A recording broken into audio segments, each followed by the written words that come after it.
Hi, Tyler from Infidelity here. Today we're going to talk about a very, very interesting headphone. This is the $4,000 Audeze LCD4 planar magnetic headphone.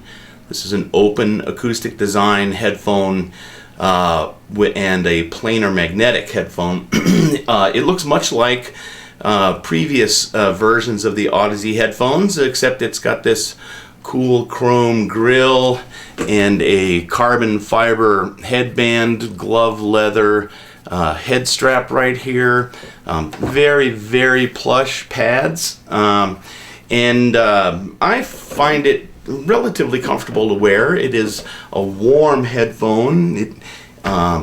You don't so much put it on as put your head into it. It feels like it's a little heavy, and if you're in a hot area where it's humid, it may be too hot and get uncomfortable that way. And if you're of slight frame, it may be kind of heavy. But I think for most people who really want to enjoy the dynamic punch of a planar magnetic headphone, the comfort, the weight is going to be a minor inconvenience.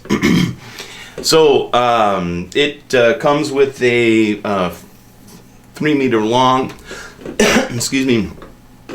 cable with a full-size headphone jack on the back. It connects to the headphones with mini XLR plugs on each ear, and of course you can replace this cable and recable them fairly easily. Lots of people have replacement cables for Audeze headphones, and you can put a balanced cable on it and so on and so forth. The big difference between this headphone and other headphones in the Audeze line is that the magnetic structure and diaphragm internally is substantially changed. Audeze is a company that really dives deep and works very, very hard with some real solid research in developing planar magnetic drivers, and they've done a lot of experimenting with various configurations of magnets inside these types of headphones, and to me, they are the people that are most at the forefront of developing planar magnetic headphone technology. This particular case, they have what they call the Fluxor magnets. It's a very unusual magnet configuration where the cross-section of the magnets are square and they're polarized from corner to corner, and then they put two corners together to create sort of a magnet that has a 90-degree angle bend in it, which focuses the magnetic energy right at the surface of the diaphragm. The article on infidelity.com, if you go there, and there'll be a link underneath this video on YouTube, has a full description in it with lots of diagrams. And the Audeze, in the process of doing this review, they did and answering a lot of questions from me. They actually wrote a little white paper on the magnetic configurations of planar magnetic headphones and how the LCD4 Fluxor magnets differ, and it's pretty cool. You can pick it up in the article. There's a link to this PDF that they wrote. So a lot of technology in the magnets. They also have, this headphone has an extremely thin diaphragm. They call it nano grade. The actual thickness is proprietary, but they did tell me it was sub 0.5 microns thick. To give you an idea, a human hair is about 100 microns in diameter. So the diaphragms in these headphones are 1/200th of the thickness of a human hair. Very, very, very, very thin. On the diaphragm, they have their circuit traces in aluminum, and those circuit traces are the current from the audio signal goes through the circuit traces, and the magnetic field around the circuit traces interact with the magnetic field of the magnets, which causes them to move. And the magnetic field, they try to make it as even as possible over the surface of the diaphragm, but of course that's impossible in the end. And so after they've optimized the evenness of the magnetic field, they then optimize the thickness of the traces in various positions across that magnetic field so that the motive force for a given amount of current is the same anywhere across the surface of the diaphragm, so that the diaphragm is always being pulled and pushed by the circuit traces the same amount, even though the magnetic field is different. They also have their phaser, which is an acoustic impedance matching device on the outside of the magnets, so that the air, the sound, and the vibrating air coming out of the magnet structure is acoustically impedance matched with the sound as it propagates into the chamber and to your ear. And I saw a number of diagrams related to that in models, and it does appear that these phasers are doing a good job of that. And lastly, there is unlike the other Audeze headphones, where the pads attach directly to the wood here of the capsule housing, on this headphone there's a very thin felt ring around the inside of the ear pad, and Audeze's primary motive for doing that was, when you put the headphones on, in most of their headphones, the chamber between your ear and the diaphragm is essentially sealed. And if you push in and out on the headphones with that sealed airspace in there, it can exert a lot of pressure on the diaphragm, and because the diaphragm is so thin, that could cause damage. And so this little felt pad in here provides a controlled leak for the to protect the diaphragm. But there's also a thing called an aperiodic damper that they sometimes put in speakers, small closed box speakers, that's essentially the same sort of thing. It's just an opening that's packed with felt or wool, and so rather than have a tuned port, you have an untuned port. In other words, it doesn't have a resonant frequency, the port, and that's why it's called aperiodic. It means it doesn't have a period, it doesn't have a periodic sine wave like resonance. And these aperiodic dampers and speakers, one of their byproducts is they help to create some bass extension. Now, I don't think it's, and I was told that it's not doing exactly that here, because these really aren't large enough to be called speaker enclosures, and they don't act the same way. But I can tell you that the extension into the bass on these headphones is extraordinary, and I've seen measurements showing that their 3 dB down point is about 5 hertz. So these babies go way, way into the low frequencies very, very well. Now onto the sound of these Oh, I should mention it does come with a Pelican case, it's not made by Pelican case, but travel case, and it has a compartment in here that you can put the cables in underneath when you're storing it. The latches on the side are locking, and it's a very nice case. Okay, so on to the sound. In the bass, these things are extraordinary, and they don't have a bass bump, which is what I would prefer to see, but you really can't get that on an open headphone.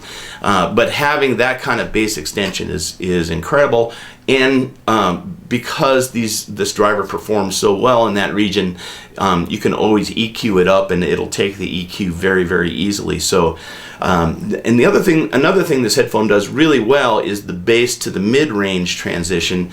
When I listen to acoustic basses on this headphone, there really is, on other headphones, there tends to be this sort of separation between the plucking and the sort of mid-range frequencies of the acoustic bass and the actual fundamental tone itself, and they don't seem to go together quite as well as they do on these LCD4s. It does a fabulous job of bass to mid-range transition. There's no discontinuity there. Mid-range is excellent, and the tonality of the mid-range is excellent. Measurements show that this headphone has a rising response from about 300 hertz up to 3K, which is essentially ideal according to the Harman response curve, and these match that curve very well. The mid-range Tonality Is Beautiful. Human voices are lovely through that range and have the right balance, and they seem to be a solid body and present and positioned nicely in front of you. The problem comes when we get to the treble, and I've always had some concerns about the treble of Audeze headphones. They never image very well, and I think imaging is something that happens with coherence of the impulse response, and because your ears cue off these fine edges to help place sound in space around you. And so this, and I've never felt that the Audeze's headphones imaged very well. They seemed a little indistinct and hazy in the treble. Well, these headphones had a lot of work done on it, optimizing them to reduce modal vibration of the headphones in the treble. And the treble is cleaner on these headphones, but that cleanliness, unfortunately, revealed to me exactly what I've been hearing as a problem in the other headphones, but never was able to put my finger quite on it, which is that at about 4 kilohertz they drop in frequency response from where they ought to be by as much as 10 dB. And so in the range between 4 and 8K, they are significantly notched out. Now a notch at that frequency often happens with headphones because engineers have a hard time in that region controlling the diaphragm modal vibrations, and sounds in the 4 to 8 kilohertz region can be very, very annoying. For example, the old Sennheiser HD800 had a little spike at 5.5K or 6K, and that spike was very, very annoying. And in their most recent revision of that headphone, the HD800S, they've fixed that problem and brought that 5K peak down to where it should be in the frequency response profile, and now it's a lovely headphone through that region. But a lot of manufacturers, when they can't figure that out, when they can't get it to be clean in that 4 to 8K region due to eigenmodes, well, they just dip that frequency range area because it's better to lose a little energy. Notches are not as audible as peaks in frequency response, and to make the headphones more tolerable. And it certainly does do that. The problem is with these headphones, with the LCD4, the treble is so clear that the existence of this notch is really obvious. And when you go from, say, a Sennheiser HD800S to this headphone, it sounds a little bit like you've dropped some cloth in front of your ears. It takes out some of the liveliness of the treble, and it ended up being quite obvious to me on these headphones, especially when I switch back and forth. After 8K, starting at about 10K, well, really on the raw frequency response plot, it drops off to 4K, and then it basically stays flat all the way to 20 kilohertz. In fact, it rises a little bit at 20 kilohertz.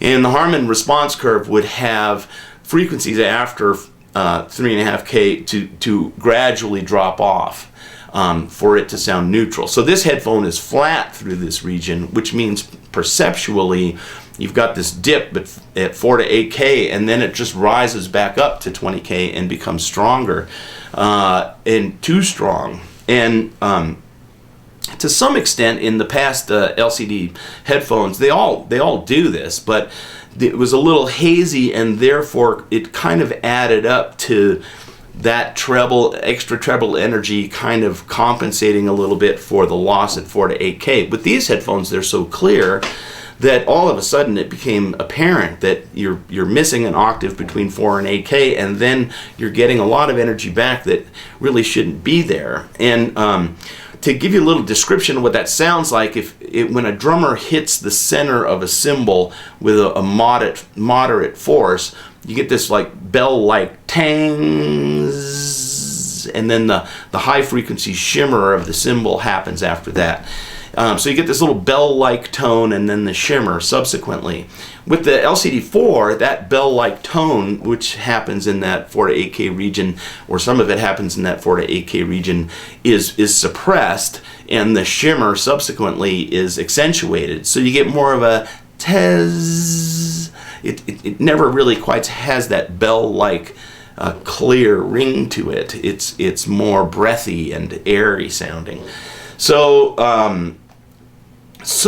as a result, we've got a headphone that does a lot of things really, really well, and then in the treble has a problem of being not on the proper response, and because they are so clean and clear otherwise, that tonal anomaly becomes more obvious to me, and I ended up really being disappointed. It made the headphone a little boring sounding or something, and having this too much air. Audiophiles call this frequency response range between 10 and 20K sometimes air, and there's just too much of it. And so as a result, I can't, and coupled with the fact that these are $4,000 headphones, I end up really not being able to recommend them for anybody except people who are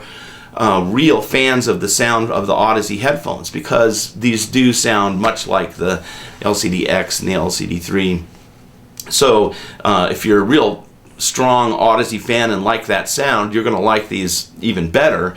But if you're looking for an end-game headphone that has the proper tonality all the way through and does justice to the tonality of the music, well, I think I have to recommend the Sennheiser HD800S, which is $1,600 or something over this $4,000 headphone. The other expensive planar magnetic is the Hi-Fi Man, and it has it's measurably more weird. It has anomalies in its distortion and frequency response plots. So I would say technically it's not as good a headphone. The thing is that its errors add up to something that's pleasant and musical, while the errors, which are fewer, of the LCD4 add up to something that's a little boring and lackluster. And so I would take a pair of, if you're looking for a planar magnetic headphone, I would take a pair of HE1000s over the LCD4. So they're not going up on the Wall of Fame.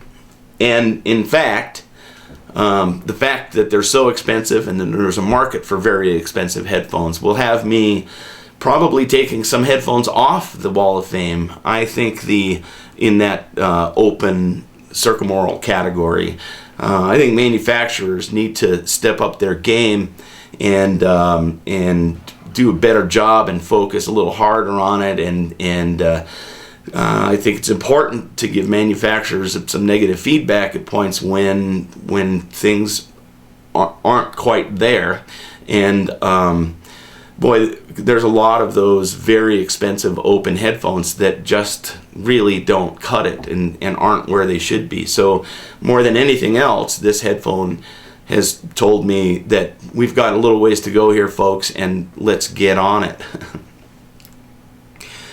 Nonetheless, the LCD4 is a very, very interesting headphone, and Audeze really is a leader in the planar magnetic category. One of the things that happened as I was working on this review is they also sent me up one of their new $400 roughly Sine on-ear planar magnetic headphones, closed headphones, and I felt it was had a better balance. It still has a little bit of that character, but for a portable headphone at 1/10 the price, it's a bit of a different story, and I think I may end up liking the Sines and doing a review quite soon.